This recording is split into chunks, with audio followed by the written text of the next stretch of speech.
Herkese merhaba. Dünyanın dört bir tarafına sevgilerimi, saygılarımı iletiyorum. Çünkü şunu biliyorum, Afrika'dan Amerika'ya, Asya'dan Güney Amerika'ya kadar Avrupa'nın işlerine, dünyanın her bir köşesinde izleyenlerimiz var. Hepinize tekrar çok teşekkür ediyorum ve yorumlarınızı heyecanla beklediğimi, ilgiyle okuduğumu da belirtmek isterim. Bu şekilde programımıza başlamış olalım. Bugün konuşacağımız konu futbol, daha doğrusu futbol, spor siyaseti, futbol siyaseti, spor siyaseti. Nereden buraya geldik derseniz, Suudi Arabistan'ın son dönemlerde spora müthiş bir ilgisi baş gösterdi. Biliyorsunuz bu yıl Amerika'nın daha doğrusu dünyanın en prestijli diyebileceğimiz PGA Tour denilen bir spor etkinliği, golf sporu ile ilgili en ünlü, en çok gelir getiren organizasyonunu Suudi Arabistanlılar satın aldılar. Daha doğrusu ortağı oldular. Bu çok fazla tepki çekti. Yani Suudi Arabistan'ın bu şekilde davranarak golfü kendi ülkesinin imajını düzeltmek için, prestijini düzeltmek için parayı verip satın alması olarak gördüler. Ama Suudi Arabistan sadece golfle ilgilenmiyor. Boks turnuvalarını finanse ediyor, sponsorluğunu yapıyor. Dünyada yani son bir yıl içerisinde özellikle sponsoru olmadığı, ilgi göstermediği neredeyse spor dalı kalmadı. En son Avustralya'da biliyorsunuz Dünya Kadınlar Futbol Şampiyonası vardı. İspanya'nın şampiyon olduğu olaylı bir turnuvaydı. Kadınlar futboluna da sponsor olan kim? Yine Suudi Arabistan. Yani ismini bizlerin, bütün dünyanın daha doğrusu İslam dininin en katı yorumlayıcısı ülkelerinden biri olarak bildiği Suudi Arabistan kadın futboluna da sponsor olmuş oldu. Ama en çok ses getiren herhalde Suudi Arabistan'ın son bir yıl içerisinde Cristiano Ronaldo'yu, dünyanın en meşhur futbolcularından biri Messi ile birlikte öyleydi. Cristiano Ronaldo'yu çok yüklü miktarda bir para ödeyerek Suudi Arabistan'a El Nasr takımına transfer etmesi oldu. 2022 yılının Aralık ayında bu gerçekleşti. Cristiano Ronaldo herkesi şaşırtan bir şekilde geçmişte asla gitmeyeceğini söylemesine rağmen Suudi Arabistan'a gitti ve Suudi Arabistan'ın Pro Lig yani futbol ligine katılan futbolcu oldu. Baktığımızda Haziran ayı itibariyle Suudi Arabistan takımları 4 takım 500 milyon dolar harcamış. 500 milyon dolar son bir yılda. Fakat bu görünen bir rakam.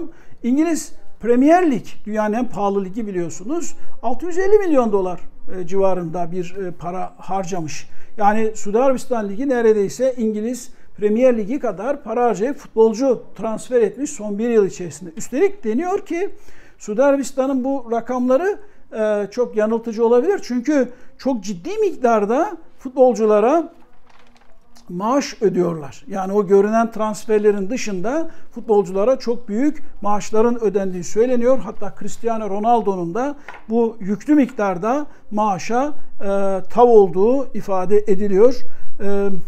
Böyle günde 500-600 yani Ronaldo ne kadar alıyor günde maaşı, günlüğü kaça geliyor diye bir ara konuşuluyordu da 500 bin, 600 bin dolar gibi bir rakama geldiği söyleniyor. Yani böyle bir para yok tabii ki. Bu paraları teklif ettiğiniz zaman Suudi Arabistan'a futbolcu transferi kolay oluyor. Ayrıca bu da çok büyük haber oluyor. Şimdi bazıları şunu söylüyorlar, Suudi Arabistan parasını israf ediyor, çarçur ediyor deniyor. Oysa ki yani Ronaldo'ya o parayı verdiğiniz zaman bütün dünya sizi konuşuyor.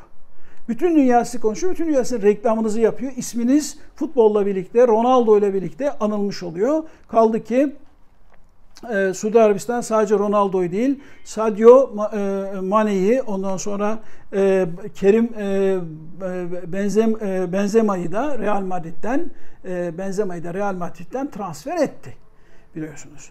Başka en son neydi? Neymar mıydı? Yani bunun gibi futbolun süperstarlarını, popstarlarını Suudi Arabistan kendisine getiriyor. Peki bunu yaparken görgüsüzlük mü yapıyor? Yani böyle bir ne diyelim sonradan görmüşlük mü yapıyor? Hayır, kesinlikle böyle düşünmeyin. Kesinlikle böyle düşünmeyin. Bu bir vizyon işi. Bu bir vizyon işi. Vizyonu doğru veya eğri bulabilirsiniz ama Suudi Arabistan'ın bir vizyonu var. Tıpkı Katar'ın 2022 yılında Dünya Kupası'nı, futbolda Dünya Kupası'nı düzenlemesi gibi. Katar orada çok para harcadı. Belki harcadığı para kazandığı paranın bile üzerine çıktı. Ama orada Katar medeniyet dünyasına kendisini lanse etmiş oldu. Yani göstermiş oldu. Birçok belli bir yere geldim ben, siz de beni görün demiş oldu. Ayrıca bir turizm etkisi var. Yani şu anda herkes Katar'ı biliyor. Ya Birleşik Arap Emirlikleri'nin Abu Dhabi'si, işte Dubai'si falan, bunlar bir markaydı. Katar da bir marka haline gelmek istiyor. Bir turizm yeri haline gelmek istiyor. Aynı zamanda ticaret ve turizm ülkesi haline gelmek istiyor. Bunu nasıl sağlayabilirsiniz? Futbolla, Dünya Kupası ile bunu sağlamak bir nebze daha kolay. Bir nebze daha kolay. Mesela şöyle düşünün. Yani Dünya Kupası'nın Antalya'da düzenlendiğini düşünün. Zaten Antalya bir turizm memleketi. Ne olur Dünya Kupası da olursa marka büyür. Artı daha önce 1 liraya sattığınız odayı 3 liraya 5 liraya satma imkanına kavuşursunuz. Bütün dünyaya da isminiz kazanır. Yani buradaki maksat bu. Araplar sadece petrolle, doğalgazla anılmak istemiyorlar. Ve sadece bu sektörlere bağımlı olmak da istemiyorlar. Ya baktığınızda 20. yüzyılda, 19. yüzyıl sonu 20. yüzyılda Arap dünyasının her yerden petrol çıktı. Sonra da doğalgaz çıktı. Yani Allah'ın bir lütfu gibi hiç çalışmadan, hiçbir şey yapmadan önce Amerikalılar, İngilizler, Fransızlar neyse geldiler, bunları çıkardılar. Sonra da Araplar bunları millileştirerek, ortakları olarak günden güne bunların bu zenginlikleri daha çok kullanır hale geldiler. Ama şöyle bir sorun vardı. Petrolü çıkarıyorsunuz, bundan milyarlarca dolar kazanıyorsunuz. Tamam, kazandınız. Zaten nüfus o zamanlar bu kadar da değildi. Yani oldukça küçük nüfuslara sahipti Arap dünyası. 70'li yıllarda, 80'li yıllardan bahsediyorum. Bu kazandıkları parayı nereye harcayacaklar? Yani bütün fantazilerini yaptılar. İşte altın kaplama otomobil gibi. Yani bütün bu fantaziler yapılmasına rağmen ellerinde yine de 100 milyarlarca dolar para kaldı. Ya 2010 yılı mıydı, 2009 yılı mıydı tam hatırlayamıyorum ama o civarda olması lazım. Kuveyt'e gitmiştim. Bir devlet ziyaretinde ben de işte heyetin parçası olarak, gazeteci olarak ben de oradaydım. Kuveyt emirinin danışmanıyla aynı masaya düştük. Ona konuşunca dedim yani ne gibi sorunlarınız var dediğim zaman bana şunu söylemişti. Dedi yani Sedat Bey biz dedi parayı harcayamıyoruz. Nasıl yani dedim. Bizde de para çok dedi. Yani bir fonumuz var dedi. Bu fonda da o zaman için yani 700-800 milyar dolardan bahsediyor. Yani harcanması gereken bir para. Bir yerlere yatırılması gerekiyor. Borsaya veya fabrika alınması, bir şeyler yapılması gereken 700-800 milyar dolardan bahsediyor. Bir de o 2007-2008 krizinde 100 milyarlarca doları kaybetmişler.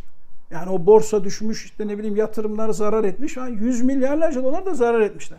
Dedim ki ya Türkiye'ye yatırın. Türkiye'de çok karlı yatırımlar var. Dedi yatırıyoruz zaten. Dedim ben hiç görmüyorum. Yani bir iki tane Kuveyt'e ait hani yatırım görüyorum ama o da dedi ki ya sizin de o dedi gördüğünüz Amerikan firması sandığınız firmalar, Avrupa firması sandığınız firmalar aslında bizim firmalarımız. Yanlış olmasın. Hani yanılıyorsam kusura bakmayın. İşte Starbucks'ı saydı. Zara firmasını saydı. Ben bunların birini Amerikan, birini İspanyol biliyordum o zaman. Yani bunların hepsinde Arapların ortaklığı var. Ve bugün de baktığınızda mesela Suudi Arabistan'ın yani bir tane fonu var 600 milyar dolar. Ya bu Birleşik Arap Emirlikleri, Kuveyt, Katar, Suudi Arabistan ya bunların toplam fonları sağa sola gönül rahatlığıyla istediği gibi harcayabilecekleri fonlarının miktarı trilyonlarca dolar ediyor. 3,5-4 trilyon dolardan bahsediyor. Yani canı nereye isterse oraya harcar. Spekülasyon yapacak olsalar dünya ekonomilerini karmakarışık ederler. Ama kendi ülkelerinde bunları harcayamıyorlar. Zaten 70'li yıllarda, 60'lar, 70'ler, 80'ler yani geliri elde etmeye başladıklarında bile parayı alıyorlar. Ne kadar? 10 milyar dolar. Alıyorlar. Ne yapıyorlar bu parayı? Götürüyorlar. İngiliz bankasına yatırıyorlar. Götürüyorlar. Amerikan bankasına yatırıyorlar. Yani petrolü veriyorsun, doğalgazı veriyorsun karşı tarafa, batıya. Sonra karşında dolar alıyorsun. Sonra da o doları alıp yeniden Amerikan bankasına yatırıyorsun. Yani petrol Amerika'da, dolar yine Amerika'da. Ha bununla da kalmıyorsun. Ne yapıyorsun? İthalat yapıyorsun. Çok yüklü miktarda ithalat yapıyorsun. İthalatı nereden yapıyorsun? Almanlardan yapıyorsun. İtalyanlardan, İspanyol, İngilizlerden, Amerikalılardan. Yine para nereye akıyor? Geldiği yere akıyor, batıya akıyor. Baktılar bu böyle gitmez. Yani bir de yarın öbür gün insanlar petrol daha az kullanır, doğalgazı daha az kullanır. Bir şeyler olur, ne bileyim sektörde bir şeyler olur. Bir yerde bir petrol çıkar. petrolün fiyatı 80 dolarlardan mesela düşse 10 dolara ciddi sıkıntı yaşarlar. Yani Suudi Arabistan devleti, ekonomisi tamamıyla petrole dayalı bir ekonomi. Başka bir şey yok. Ha bir şey daha var, o da hac. Yani hac ibadeti nedeniyle orada öyle bir turizm var. Dini turizm var. Onun dışında bir şey yok. Sizin Katar dediğiniz, Birleşik Arap Emirlikleri dediğiniz yer çöl. Çöl yani. Mesela Kuveyt'e gidenler bilirler. Yani bir ucundan öbür ucunu görüyorsun ülkenin. Yani uçaktan inerken yani 3 tane ülkeyi görebiliyorsunuz. İran'ı, Irak'ı, ondan sonra Suudi Arabistan'ı. O kadar ufak yerlerden bahsediyoruz. Yani bunların bir sektöre bağlı olması onlar açısından gerçekten çok büyük bir risk teşkil ediyor. Bu nedenle tuttular, dediler ki biz bunu çeşitlendireceğiz. Ekonomiyi çeşitlendireceğiz. Bunu en güzel yapan herhalde Birleşik Arap Emirlikleri oldu. Çölün üzerine gökdelenler dikildi. 15-20 yıl, 25 yıl gibi bir süre içerisinde otobanlar yapıldı çöl üzerine. Dünyanın dört bir tarafından insanlar geldi. Ne için geldiler? Orada ne vardı? Hiçbir şey yok. Hiçbir şey yok. Ama reklam, ama ticaret. Sonuçta oraya bankalar da geldi. Oraya büyük firmalar da geldi. Ve müthiş bir turizm oluştu. Yani Dubai'yi gördün mü? Dubai'nin nesini göreceksin? Dubai'ye gidersin, otel görürsün. Ama dünyanın en yüksek binalarını yaparsanız, en yüksek binasını, burç. Sonra orada bir de Tom Cruise işte Mission Impossible diye, Görevimiz Tehlike diye bir film çekerse ne oluyor? İnsan zihni böyle çalışıyor, algılarla çalışıyor. Yani Paris'teki Eyfel Kulesi nedir mesela Eyfel Kulesi? Bir çelik yığını. Yani ilk yapıldığı zaman dönemin mimarları falan çok çirkin bulmuşlar. Gerçekten bir çelik yığını, oraya demir çelik yığını koymuşlar. Paris'i kirlettiğini düşünmüşler. Ama insan algısı böyle çalışmıyor. Baka baka böyle kendisine empoze edile onu bir ciddi sembole dönüştürüyor. Veya Amerika'daki hürriyet anıtı özgürlüğün sembolü oluyor.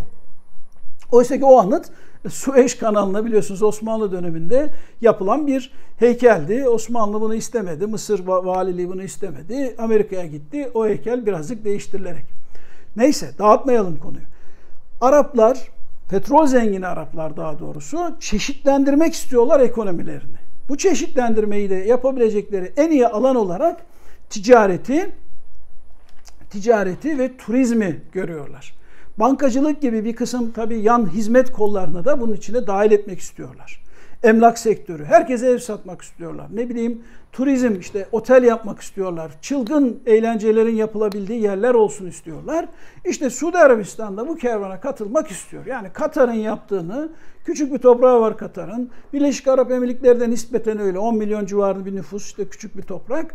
Suudi Arabistan bir dev yani bu bölgede. Hem nüfus olarak böyle hem de coğrafya olarak böyle. Hepsinin abisi olarak geçen bir devletten bahsediyoruz. Suudi Arabistan'da bu alana girdi. Mega projeleri var. Buna Vizyon 2030 diyorlar. 2030 ve Vizyon 2030'un da arkasında tahmin edileceği üzere Veliaht Prens Muhammed Bin Salman var. Muhammed Bin Salman var ve sporda o turizmi, eğlenceyi, hizmet sektörünü Suudi Arabistan'a getirebilmek için en iyi tanıtım aracı olarak görülüyor. Aynı zamanda sadece çeşitlendirme değil, modernleştirme, toplumu değiştirme, dönüştürme iddiaları da var. Suudi Arabistan'da ciddi bir işte biliyorsunuz Vahabi dini muhafazakar bir kesim var. Bunlar toplumun dönüşümüne ciddi karşı çıkıyorlar. İşte kadının toplumda daha çok yer alması, Suudi Arabistan'ın diğer modern toplumlar gibi bir hayat yaşamasını istemiyorlar. Muhammed Bin Salman da spor da dahil olmak üzere bu Vizyon 2030 ile toplumda içeriden gelen direnci kırmak istiyor. Dini direnci, muhafazakar direnci kırmak istiyor. Bir diğer sebep daha var. Siyasi bir sebep. Onu da söyleyelim. O da Suudi Arabistan'a baktığımızda diğer işte bu bölge ülkeleri gibi nüfusu çok hızlı artıyor. Yani müthiş bir doğurganlık oranı var. Ve bu nedenle de nüfusunun %70'i 35 yaş ve altı. Yani nüfusunun %70'i 35 yaş ve altı. Bunlar dinamik insanlar, enerjik insanlar. Bunları kontrol etmek çok zor. Ya kolay değil. İşte Arap Baharı gibi dış etkiler, iç etkiler, huzursuzluklar bir toplumsal isyana dönüşmesin, toplumsal huzursuzluğa dönüşmesin diye spor önemli bir rahatlatma aracı olarak görülüyor. Bu her zaman böyle olmuştur. Yani Franco'nun İspanya'sında da böyle olmuştur. Hiç kimse kendini kandırmasın. Almanya'da da böyle, Fransa'da da böyle, İngiltere'de de böyle, İtalya'da da böyle. Yani spor biraz toplumları kandırma, oyalama, eğlendirme aracı olarak da kullanılıyor. Yani her zaman idealize edilen bir şey olduğu için onun arkasında istediğiniz şeyi saklayabilirsiniz. İstediğiniz şeyi saklayabilirsiniz. Suudi Arabistan'da da elbette böyle bir siyasi maksat da var. Yine uluslararası meşruiyeti sağlamak için de spor kullanılıyor. Kaşıkçı cinayetiyle Suudi Arabistan imajı yerle bir olmuştu. Ama işte biraz önce söyledim. Yani Amerika'nın, dünyanın en meşhur PGA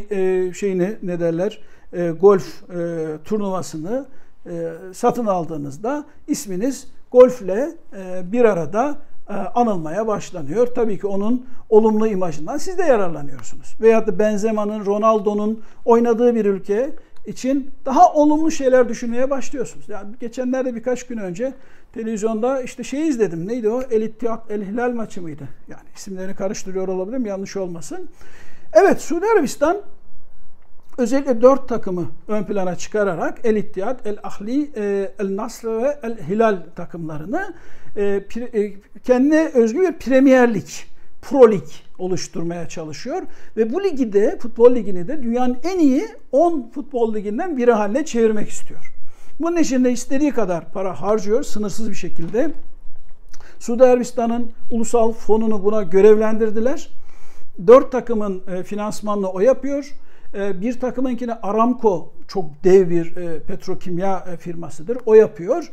Her bir firmaya, işte gruba böyle bir takımı vermişler ve o takım, o firma o takımı güçlendirecek ve daha sonra da bunlar özelleştirilecek. Birer şirket haline getirilecek. Avrupa'dakine benzer bir yapılanmaya gitmek istiyorlar. Ama bu geçiş süreci içerisinde bu takımların kendi ayakları üzerinde durmasını istiyorlar. Ama dediğim gibi sadece futbol değil burada. Formula 1 ile de ilgileniyor biliyorsunuz Suudi Arabistan. Formula 1'de bazı takımların ortaklığını da aldılar. McLaren takımında bildiğim kadarıyla yine F1 yani Formula 1'de hisseleri söz konusu. İngiltere'de Newcastle United'ı aldı biliyorsunuz Suudi Arabistan Varlık Fonu. Newcastle United futbol takımı gerçekten İngiltere'nin önemli takımlarından bir tanesi ve şu sıralarda Liverpool ve Manchester United'la da ilgilendiklerine dair haberler çıkıyor. Alabilirler mi bilmiyorum ama bu yıl almasalar önümüzdeki yıl alırlar. Yani Manchester United'ı almasalar City'yi alırlar. City'yi alamasalar Aston Villa'yı alırlar. Yani bu yolda ısrarcıysanız bir şekilde bulursunuz.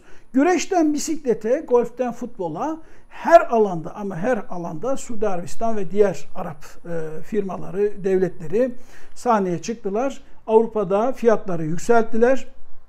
Sporun çehresini değiştirdiler. Ama dediğim gibi maksatları ne hava atmak ne de futbol alemini değiştirmek. Onların maksatları Vizyon 2030 çerçevesinde Suudi Arabistan'ı bir turizm merkezi haline getirmek, bir ticaret merkezi haline getirmek. Bunun için de çeşitli maddi projeler de yapıyorlar. Kıddiya, yanlış telaffuz etmiyorsam, Kıddiya diye bir mega spor ve eğlence projesi söz konusu. Efendime söyleyeyim, başka altyapı, yani gayrimenkul altyapı yatırımları da var. Böyle bağımsız şehirler kurmak istiyorlar. Bunlara da başladılar. Milyarlarca doları da buralara akıtıyorlar. Bir süre sonra bunlardan semboller çıkacak. Yani Burç El Halife gibi böyle gökdelenler veyahut da Disneyland benzeri eğlence alanları vesaire çıkacak. Tıpkı Eyfel Kulesi'ni nasıl hani çok böyle zihnimizde bir şeylerle özdeşleştirdiysek büyük ihtimalle Suudi Arabistan'da diğer Arap devletleri de bizlerin zihinlerine böylece yerleşecek. Pozitif bir imajda yerleşecekler. Dubai markası gibi Suudi Arabistan'ın da kendine özgü markaları olacak. Bence doğru bir yatırım. Bence akıllıca bir yatırım. Hiçbir şekilde yani ilk başta böyle kınama hissine ben de kapılmıştım. Yani görgüsüzlük gibi bir his gelmişti ama mesele böyle değil. Her şey siyasettir. Her şey bir şekilde siyasetle bağlıdır. Suudi Arabistan'ın bu yatırımının da ben kısa sürede çok olumlu sonuçlar vereceğini düşünüyorum. Vermeye de başladığı kanaatindeyim. Evet, bugünlük bu kadar. Futbol ve siyaseti konuştuk. Bir sonraki yayınımızda görüşmek dileğiyle.